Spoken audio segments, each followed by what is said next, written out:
Necklace ಹೇಗೆ miss ಆಯಿತು ಅಂತ ಕಮಿಷನರ್ಗೆ ಕೇಳಿದ್ದೇನೆ. ಆ ಬಗ್ಗೆ ತನಿಖೆ ಮಾಡೋದಕ್ಕೆ ಮುಜರಾಯಿ ಆಯುಕ್ತರಿಗೆ ಸೂಚನೆ ಕೊಟ್ಟಿದ್ದೇನೆ ಅಂತ ಹೇಳಿ ಮುಜರಾಯಿ ಸಚಿವ ರಾಮಲಿಂಗಾರೆಡ್ಡಿ ಪ್ರಕರಣಕ್ಕೆ ಸಂಬಂಧಪಟ್ಟಂತೆ ಪ್ರತಿಕ್ರಿಯೆ ಕೊಟ್ಟಿದ್ದಾರೆ. ಹಿಂದಿನ ಅಧ್ಯಕ್ಷರು ಸತೀಶ್ ಅವರು ಪ್ರೆಸ್ ಮೀಟ್ಗೆ ಒಂದು ಇದನ್ನು ಹಾಕಿದ್ರು, ಅದು ನನಗೆ ಯಾರೋ ಕಳಿಸಿದ್ರು. ಆಮೇಲೆ ನಮ್ಮ ಕಮಿಷನರ್ ಗಮನಕ್ಕೆ ತಂದೆ, ಆ ನೆಕ್ಲೆಸ್ಸು ಎಲ್ಲೋ ಮಿಸ್ ಆಗಿತ್ತು, ಮತ್ತೆ ಅದನ್ನು ಹುಂಡಿ ಒಳಗಡೆ ಹಾಕಿದ್ದಾರೆ ಅಂತೇಳಿ ಒಂದು ವಿಡಿಯೋ ಕೂಡ ಇದೆ ಅಂತ ಹೇಳಿದರು. ಆಮೇಲೆ ನಾನು ಅದನ್ನು ತನಿಖೆ ಮಾಡಿ ಯಾರು ತಪ್ಪಿತರಿಸ್ತಿದ್ದಾರೆ, ಆ ಚೈನ್ ಹೇಗೆ, ನೆಕ್ಲೆಸ್ಸು ಹೇಗೆ ಮಿಸ್ ಆಗಿತ್ತು, ಮತ್ತು ಹುಂಡಿ ಒಳಗಡೆ ಹೇಗೆ ಅದು ವಾಪಸ್ ಬಂತು, ಸಂಬಂಧಪಟ್ಟವ್ರ ಮೇಲೆ ಯಾರನ್ನು ತಪ್ಪಿತಸ್ಥರು ಯಾರಿದ್ದಾರೆ ಅವ್ರ ಮೇಲೆ ಆ್ಯಕ್ಷನ್ ತಗೊಳ್ಳಿ ಅಂತ ಹೇಳಿದ್ದೀನಿ. ಈ ಬಗ್ಗೆ ಇನ್ನಷ್ಟು ಡೀಟೇಲ್ಸ್ ಪಡಿತಾ ಹೋಗೋಣ. ನಮ್ಮ ಪ್ರತಿನಿಧಿ ಕಿರಣ್ ಸೂರ್ಯ ಈಗ ಸಂಪರ್ಕದಲ್ಲಿದ್ದಾರೆ. ಕಿರಣ್, ಈ ಧರ್ಮರಾಯ ದೇಗುಲಕ್ಕೆ ಸಂಬಂಧಪಟ್ಟಂತೆ ಈಗ 2-3 ವಿಚಾರಗಳು ಬರ್ತಾ ಇರೋದು. ಒಂದು ಚಿನ್ನ ಕಳುವು ಪ್ರಕರಣ, ಮತ್ತೊಂದು ಭ್ರಷ್ಟಾಚಾರದ ಆರೋಪ. ಅಧಿಕಾರಿಗಳ ವಿರುದ್ಧವೇ ಈಗ ಸತೀಶ್ ಅವರು ಮಾಡ್ತಾ ಇರುವಂತಹ ಆರೋಪ. ಈಗ ದೇಗುಲದಲ್ಲಿರುವಂತಹ ಪರಿಸ್ಥಿತಿ ಏನು? ಈಗ ಸಚಿವರು ಕೂಡ ಏನು ಆಕ್ಷನ್ಗೆ ಹೇಳ್ತಿದ್ದಾರೆ ಅಂತಂದ್ರೆ ಯಾವ ಹಂತದಲ್ಲಿದೆ ಅಂತ?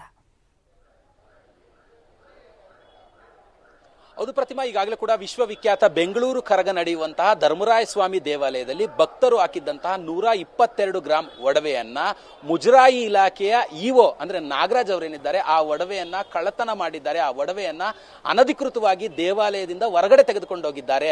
ನಾನು ಅಂದ್ರೆ ಉತ್ಸವ ಸಮಿತಿಯ ನಿಕಟಪೂರ್ವ ಅಧ್ಯಕ್ಷ ಸತೀಶ್, ನಾನು ಈ ವಿಚಾರಕ್ಕೆ ಸಂಬಂಧಪಟ್ಟಂತೆ RTI ಮೂಲಕವಾಗಿ ಮಾಹಿತಿಯನ್ನ ಕೇಳಿದಂತಹ ಸಂದರ್ಭದಲ್ಲಿ 3 ದಿನಗಳ ನಂತರ 68 ಗ್ರಾಂ ಒಡವೆಯನ್ನ ಉಂಡಿಗೆ ತಂದ ಹಾಕಿದ್ದಾರೆ. ಅಂದ್ರೆ 122 ಗ್ರಾಂ ಇದ್ದಂತಹ ಒಡವೆ 68 ಗ್ರಾಂ ಹೇಗಾಯ್ತು, 122 ಗ್ರಾಂ ಎಲ್ಲೋಯ್ತು, ಈ ಒಡವೆ ಏನಾಯ್ತು, ಈ ವಿಚಾರಕ್ಕೆ ಸಂಬಂಧಪಟ್ಟಂತೆ ಈಗಾಗಲೇ ಕೂಡ ಉತ್ಸವ ಸಮಿತಿಯ ನಿಕಟಪೂರ್ವ ಅಧ್ಯಕ್ಷ ಸತೀಶ್ ಅವರು ಇವತ್ತು ಸುದ್ದಿಗೋಷ್ಠಿಯನ್ನು ನಡೆಸಿ ಆರೋಪವನ್ನು ಮಾಡ್ತಿರುವಂತದ್ದು. ಆದ್ರೆ ಈ ಆರೋಪಕ್ಕೆ ಇಒ ನಾಗರಾಜ್ ಅವರು ಆರೋಪವನ್ನ ತಳ್ಳಿ ಹಾಕ್ತಿರುವಂತದ್ದು. ಅಂದ್ರೆ ಇದು ಬಿ ದರ್ಜೆಯ ದೇವಾಲಯ, ಇಲ್ಲಿ ಲಾಕರ್ನ ವ್ಯವಸ್ಥೆ ಇಲ್ಲ, ಹಾಗಾಗಿ ನಾವು ಈ ಒಂದು ಚಿನ್ನ ಬೆಳ್ಳಿಯ ಶುದ್ಧತೆಯನ್ನ ಪರೀಕ್ಷೆ ಮಾಡುವಂತಹ ಅವರು ಏನಿದ್ದಾರೆ ಅವರ ಹತ್ರಕ್ಕೆ ತೆಗೆದುಕೊಂಡು ಹೋಗಿದ್ವಿ.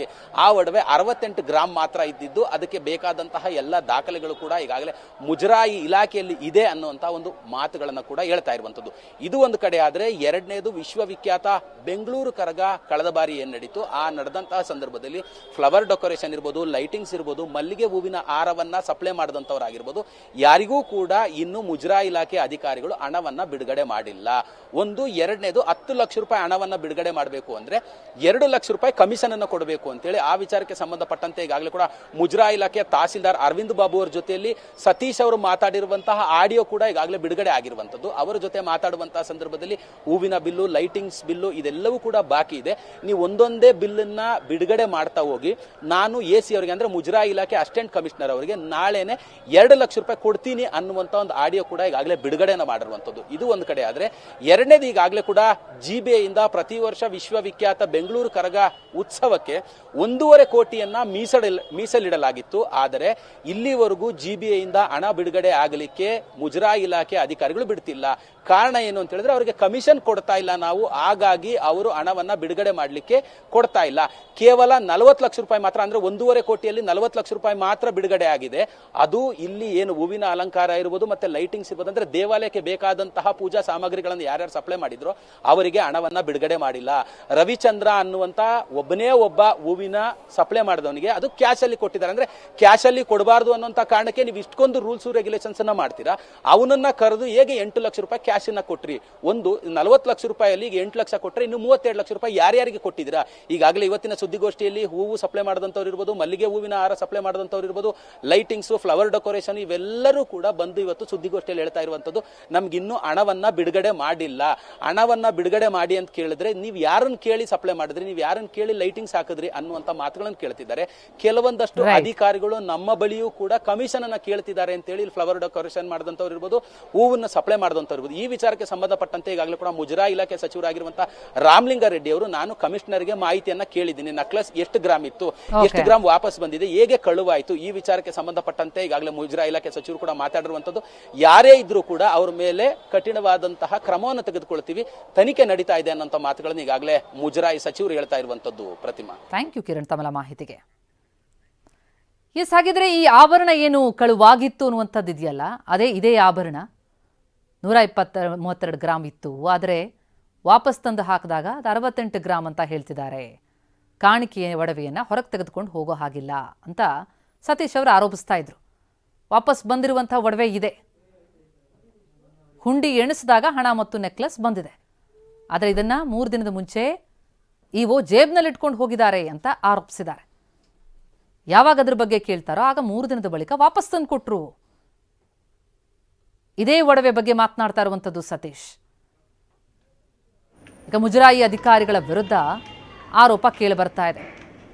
ತಗೊಂಡು ಹೋಗಾಗ ಇದ್ದಂತಹ ತೂಕಕ್ಕೂ ವಾಪಸ್ ತಂದಿಟ್ಟಾಗ ಇರುವಂತಹ ತೂಕಕ್ಕೂ ವ್ಯತ್ಯಾಸ ಅಂತ ಕರಗ ಸಮಿತಿಯ ನಿಕಟಪೂರ್ವ ಅಧ್ಯಕ್ಷ ಕೆ ಸತೀಶ್ ಆರೋಪಿಸಿದ್ದಾರೆ. ಇದೇ ಒಂದು ಒಡವೆ ನಾಪತ್ತೆಯಾದದ್ದು.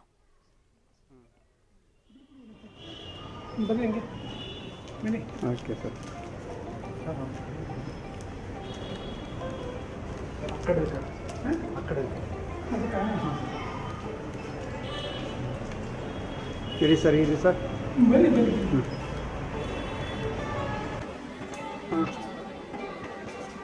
ಮೇಡಮ್ ಬನ್ನಿ.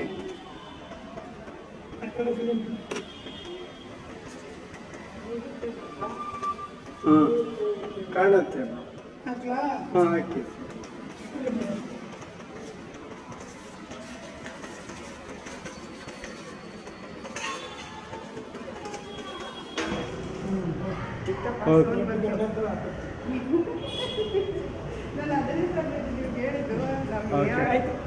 ಓಕೆ ಸರ್, ಆಗಿರಿ ಸರ್ ಹಾಗೆ ಇದು ಝೂಮ್ ಮಾಡಿ ಅದು ತೆಗಿ.